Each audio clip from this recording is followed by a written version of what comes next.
ನಮಸ್ಕಾರ, RR news ಕನ್ನಡಗೆ ಸ್ವಾಗತ. JDS ಪಕ್ಷದ ರಜತ ಮಹೋತ್ಸವ ಹಾಗೂ ಮಾಜಿ ಪ್ರಧಾನಿ ಎಚ್.ಡಿ. ದೇವೇಗೌಡ ಅವರ ಜನ್ಮದಿನದ ಅಂಗವಾಗಿ ಆಯೋಜಿಸಲಾಗಿರುವ ರಾಜ್ಯ ಮಟ್ಟದ ಜನತಾ ಪ್ರೀಮಿಯರ್ ಲೀಗ್ ಕ್ರಿಕೆಟ್ ಟೂರ್ನಿಗೆ ಭರ್ಜರಿ ಸಿದ್ಧತೆಗಳು ನಡೀತಾ ಇವೆ. ಇದೇ ಹಿನ್ನೆಲೆಯಲ್ಲಿ ಬೆಂಗಳೂರು ಗ್ರಾಮಾಂತರ ಜಿಲ್ಲೆಯ ರಣಬೈರೇಗೌಡ ವಾರಿಯರ್ಸ್ ತಂಡದ ಲೋಗೋ ಹಾಗೂ ಕ್ರೀಡಾ ಉಡುಪು ದೇವನಹಳ್ಳಿ ತಾಲೂಕಿನ ಕೋಡುಗುರುಕಿಯಲ್ಲಿ ಅದ್ದೂರಿಯಾಗಿ ಅನಾವರಣಗೊಂಡಿತು. ಕಾರ್ಯಕ್ರಮದಲ್ಲಿ ಜೆಡಿಎಸ್ ಮುಖಂಡರು ಹಾಗೂ ಕಾರ್ಯಕರ್ತರು ಭಾಗಿಯಾಗಿ ತಂಡಕ್ಕೆ ಶುಭ ಹಾರೈಸಿದರು. ಈ ಕುರಿತಾದ ಇನ್ನಷ್ಟು ವರದಿ ಇಲ್ಲಿದೆ. ದೇವನಹಳ್ಳಿ ತಾಲೂಕಿನ ಕೋಡುಗುರುಕಿಯಲ್ಲಿ ಜೆಡಿಎಸ್ ಪಕ್ಷದ ವತಿಯಿಂದ ವಿಶೇಷ ಕ್ರೀಡಾ ಸಂಭ್ರಮ ಮನೆ ಮಾಡಿತು. ಮಾಜಿ ಪ್ರಧಾನಿ ಎಚ್.ಡಿ. ದೇವೇಗೌಡ ಅವರ ಜನ್ಮದಿನ ಹಾಗೂ ಜೆಡಿಎಸ್ ಪಕ್ಷದ ರಜತ ಮಹೋತ್ಸವದ ಅಂಗವಾಗಿ ಆಯೋಜಿಸಿರುವ ರಾಜ್ಯ ಮಟ್ಟದ ಜನತಾ ಪ್ರೀಮಿಯರ್ ಲೀಗ್ ಕ್ರಿಕೆಟ್ ಟೂರ್ನಿಗೆ ಬೆಂಗಳೂರು ಗ್ರಾಮಾಂತರ ಜಿಲ್ಲೆಯ ರಣಬೈರೇಗೌಡ ವಾರಿಯರ್ಸ್ ತಂಡ ಭರ್ಜರಿಯಾಗಿ ಸಜ್ಜಾಗಿದೆ.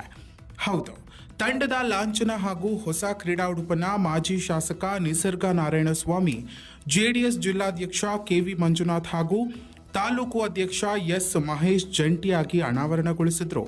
ಬಳಿಕ ಆಟಗಾರರಿಗೆ ಶುಭಾಶಯ ಕೋರಿದ ಮುಖಂಡರು ತಂಡ ಉತ್ತಮ ಪ್ರದರ್ಶನ ನೀಡಿ ಜಿಲ್ಲೆಯ ಕೀರ್ತಿಯನ್ನು ಹೆಚ್ಚಿಸಲಿ ಎಂದು ಹಾರೈಸಿದರು. ಇನ್ನು ಮೇ 15, 16 ಮತ್ತು 17ರಂದು ಬೆಂಗಳೂರಿನ ಮಾದವಾರದ ನೈಸ್ ಗ್ರೌಂಡ್ನಲ್ಲಿ ನಡೆಯಲಿರುವ ಈ ರಾಜ್ಯ ಮಟ್ಟದ ಟೂರ್ನಿಯನ್ನು ಜೆಡಿಎಸ್ ಸಾಮಾಜಿಕ ಜಾಲತಾಣ ವಿಭಾಗ ಹಾಗೂ ಯುವ ಜನತಾದಳ ಆಯೋಜಿಸಿದೆ. ಪಕ್ಷದ ಕಾರ್ಯಕರ್ತರಲ್ಲಿ ಉತ್ಸಾಹ ಹೆಚ್ಚಿಸಲು ಹಾಗೂ ಯುವಕರನ್ನು ಸಂಘಟಿಸಲು ಈ ಕ್ರೀಡಾಕೂಟ ನೆರವಾಗಲಿದೆ ಎಂದು ಮುಖಂಡರು ತಿಳಿಸಿದರು.